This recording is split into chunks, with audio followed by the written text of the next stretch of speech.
There is a cemetery in Sevier County, Tennessee, set on a hillside above a creek that still carries the same name it carried in 1882. Most of the graves in it are ordinary, limestone markers, some with names still legible, some worn so smooth by weather that the names are gone, replaced by the particular kind of blankness that is worse than any inscription. You can walk the length of the cemetery in about 4 minutes. It is on public record. It appears on county maps, but at the far end of the cemetery, separated from the other graves by approximately 15 yards of ground that was never used for any other burial, there is a plot that is different from every other plot in a way that any person who has visited it has noticed and been unable to explain away. Tell me in the comments where you are watching from and whether you have ever stood in a place where the ground itself seemed to be doing something other than being ground. Because what I am going to describe today is not a legend. It is a documented historical burial that was performed under circumstances so specific and so deliberate that the people who performed it refused, for 40 years, to explain what they had done or why. This is the strangest grave ever dug in the Appalachian Mountains, and this is the story of why nobody, for more than 4 decades, would open it. The man buried there was named Absalom Crisp. He died in November of 1882, at the age of 67, on a farm he had operated on the east side of the French Broad River Valley for 31 years. He had come to Sevier County from somewhere in western Virginia.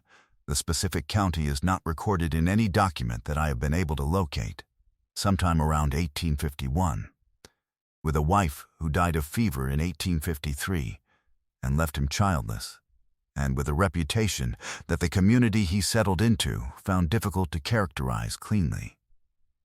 He was hardworking. He paid his debts. He attended the Smoky Hollow Baptist Church regularly through the 1850s and then stopped attending, without explanation, around 1860. He was never accused of any crime, never involved in any documented dispute, never the subject of any formal complaint to any county authority.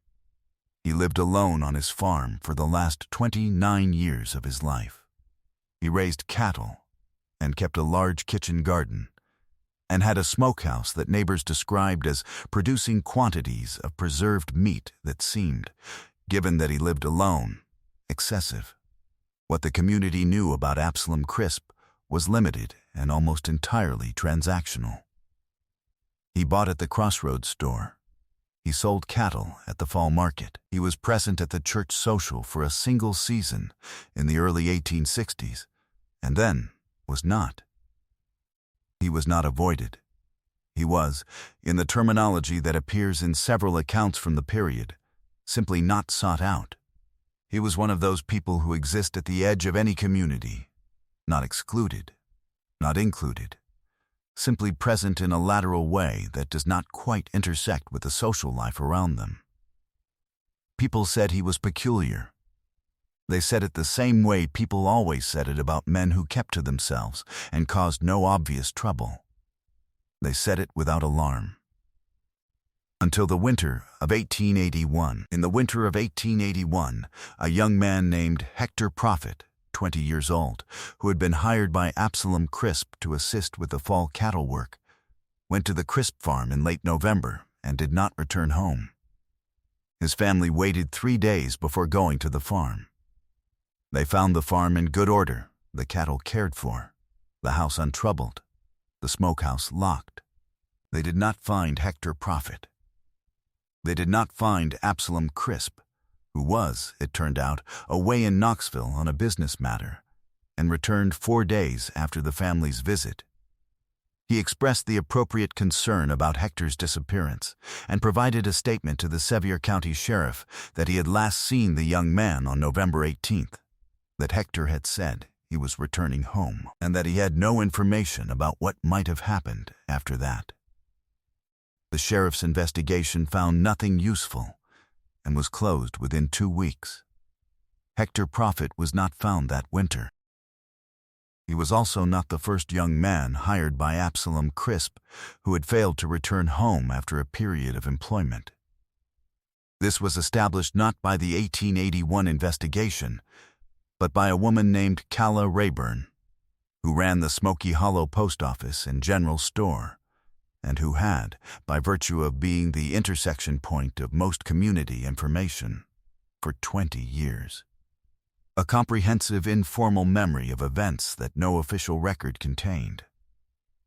In the days after the Prophet disappearance, when the community was quietly unsettled and the conversation in the store turned to Absalom Crisp, Calla Rayburn said in front of 5 witnesses that she could remember 2 other occasions, one in 1872 and one in 1876, when young men had been employed by Crisp and had, in her accounting, simply stopped appearing in the community without any clear explanation ever being given.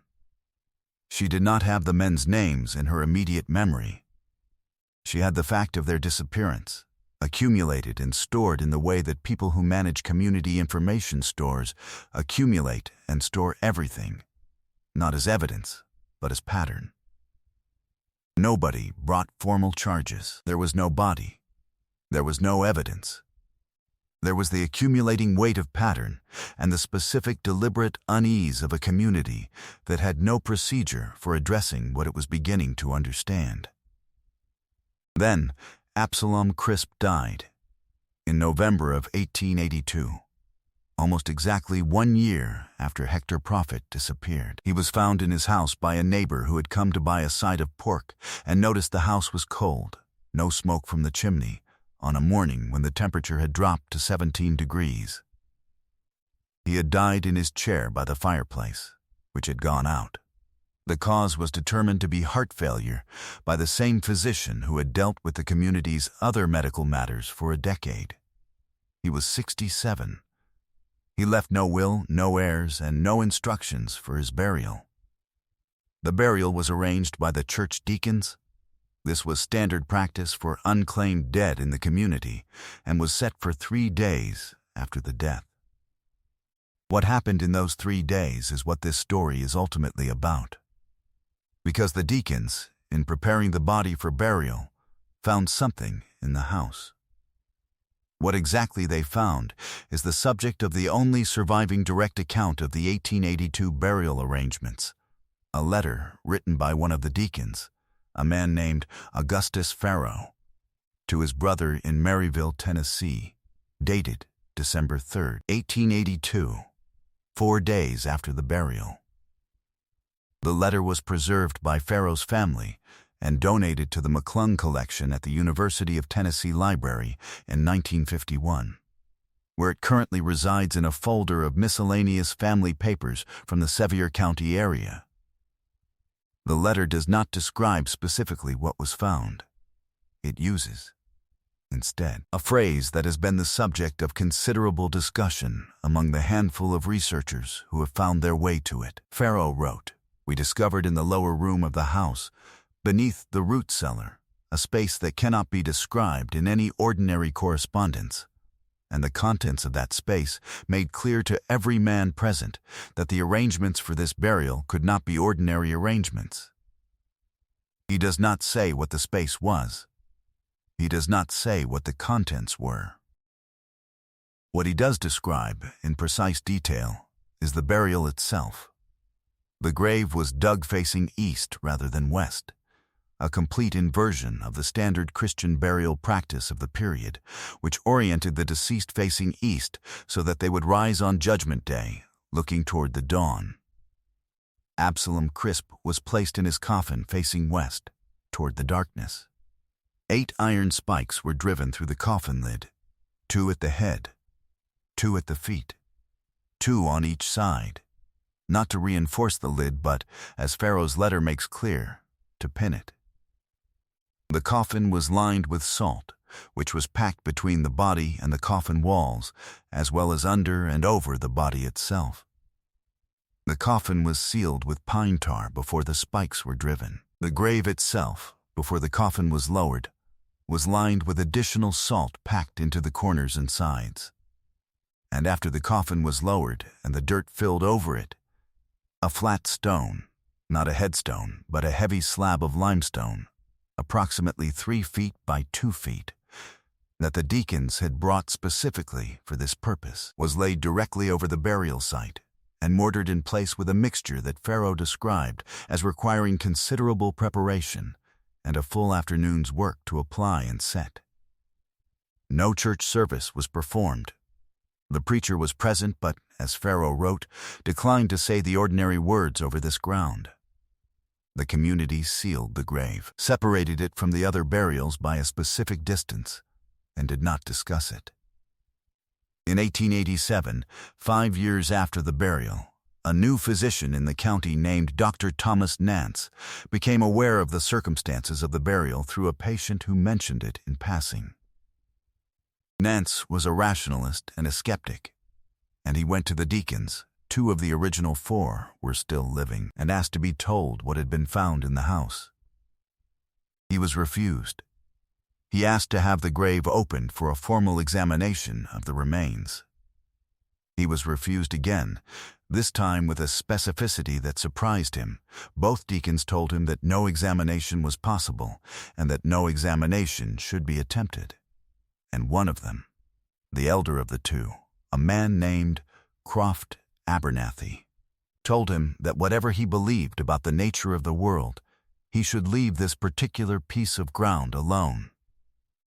Nance wrote about this encounter in his medical journal, which is held at the Tennessee State Archives in Nashville. He described Abernathy's statement as the most sincerely delivered warning he had ever received from a man he had no reason to consider either superstitious or dramatic. Nance left the grave alone. He never attempted to have it opened. He practiced medicine in Sevier County for 23 more years and referred to the crisp burial exactly twice more in his journal, both times as a reference point for something he could not explain and had decided not to pursue. The grave was not opened in 1887. It was not opened in 1902 when the cemetery was reorganized. It was not opened in 1921 when a county roads project came within 50 yards of the cemetery and a surveyor inquired about it. Every time the question of opening the grave arose, and the McClung collection and the Tennessee State Archives contained documentation of at least 4 separate occasions when some outside party raised the question, the answer from the local community was the same: no. Not because of sentiment. Not because of any formal legal prohibition, because of something that every person in that community who knew the history understood without being able to fully articulate, and that they passed down through generations in the specific way that genuinely important information gets passed down, not as a story to be told for entertainment, but as a fact to be understood and applied. Leave the grave closed. The limestone slab was still in place as of 2019 when I visited.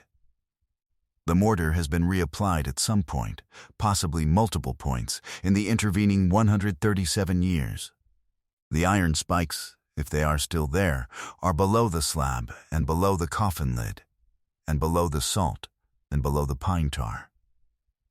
The name on the slab, added at some point after the original burial, because Pharaoh's letter indicates no marker was originally planned, reads simply A. Crisp. No dates. No scripture. The 15 yards of empty ground between the crisp plot and the nearest other grave remains empty. Nobody has been buried there in 137 years. Nobody has asked to be. The question of what was in the lower room did not stay entirely sealed within the community of people who had been at the Crisp farm in December of 1882. Communities do not keep complete secrets, even when they intend to. What they keep is the central secret, the specific thing, in this case, the contents of the room, while the edges of the knowledge spread and change as they spread, becoming vaguer and more distorted with each generation, but never entirely disappearing. By 1900, 18 years after the burial, The story current in the community was that Absalom Crisp had kept something in his house that should not have been kept, and that the deacons had done what they had done to make sure whatever it was stayed where they put it. The details of what had been found were not in general circulation. The fact that something had been found, something significant enough to produce the burial arrangements they had all witnessed, was known to every family in the hollow, and had been passed to their children as a piece of factual community history. Not as a legend or a ghost story, as a thing that had happened and that had consequences for how the Crisp grave was treated. The consequences were consistent. The grave was not touched. The ground around it was not disturbed. Children were told from an early age not to play in that section of the cemetery, and the instruction was given without elaboration, not because the parents did not have more to say, but because they had apparently decided, generation by generation, that the elaboration was not necessary and was possibly counterproductive. The instruction was followed. The ground was left alone. 3 attempts were made to open the grave between 1882 and 1930. 2 of them came from outside the community, researchers or curiosity seekers who had heard enough of the story to want to see the burial for themselves. In both cases, the community response was swift and firm and did not involve the legal system. In both cases, the outside parties were persuaded to leave before any excavation occurred. In the third case, a young man from within the community itself, a grandson of one of the original deacons, who had apparently received enough of the story to be curious and not enough to be appropriately cautious, attempted to lift the limestone slab in the summer of 1921. He managed to partially dislodge it before 2 older men who had been working nearby physically removed him from the site. He later described what he had seen when the slab began to move: the edge of the pine tar seal, still intact after 39 years, and something beneath it that he described as a smell. He could not specify the smell further. He said it was not decay. It was something else. Something that made him, he said, immediately and completely uninterested in continuing. The men who removed him from the site receded and remortared the slab without discussion and without explanation to anyone in the community about what had prompted the incident. The young man left the hollow the following year and did not return for the remainder of his life. Whether the departure was related to the cemetery incident, he never said to anyone who preserved the account. The McClung collection at the University of Tennessee holds, in addition to the Farrell letter, 2 subsequent documents related to the Crisp burial. The first is a note from a local historian who visited the cemetery in 1934 and made a brief record of the unusual burial, including a sketch of the limestone slab dimensions and position. The note is unremarkable except for one detail, the historian noted, in a parenthetical apparently added after the initial visit, that the grass in the 15 yards between the Crisp plot and the nearest other grave did not grow in the same way as the grass elsewhere in the cemetery. It grew lower and paler and less vigorously, and had an appearance that he found difficult to characterize except to say that it looked like grass being shaded by something that was not casting a visible shadow. He did not visit the cemetery again.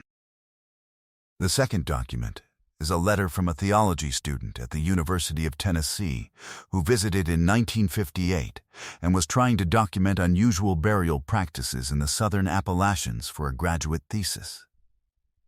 The letter is addressed to the County Historical Society and requests access to any documentation related to the Crisp burial. The Historical Society's reply, also in the collection, is 2 sentences. It states that the county historical records do not contain documentation relevant to the inquiry. It states that the grave in question is located on private property and is not accessible for academic research. Neither statement is, strictly speaking, accurate. The documentation existed and still exists. The cemetery is on land that has been county-maintained since 1921. The reply was written by the president of the Historical Society, a woman who had grown up in the Hollow community and whose grandfather had been one of the men who remortared the slab after the 1921 incident. She knew what the documentation said. She knew what the grave was. She chose to write 2 inaccurate sentences to a theology student from Knoxville, evidently convinced that the inaccuracy was justified by whatever her grandfather had told her about what had been found in that lower room. Whatever Augustus Farrow found in December of 1882 that he could not describe in ordinary correspondence, it was sufficient to produce a burial that has been maintained, monitored, and protected by an ordinary rural community for 142 years. It was sufficient to produce 8 iron spikes and pine tar and salt, and a limestone slab and a preacher who declined to say the ordinary words. It was sufficient to keep a 17-year-old from the hollow out of ground he had been raised to avoid. It was sufficient to cause a historical society president to lie to a theology student rather than risk someone opening a door that had been sealed for 76 years. Here is the question that the Farrow letter, the Nance Journal, and the testimony of every person who has looked at this burial with any seriousness has failed to answer.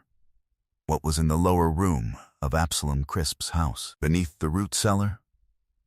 What was in that space that made 4 men, practical, religious, community-established men who had no framework for what they encountered and no precedent for the burial they then performed, decide that ordinary burial was not sufficient?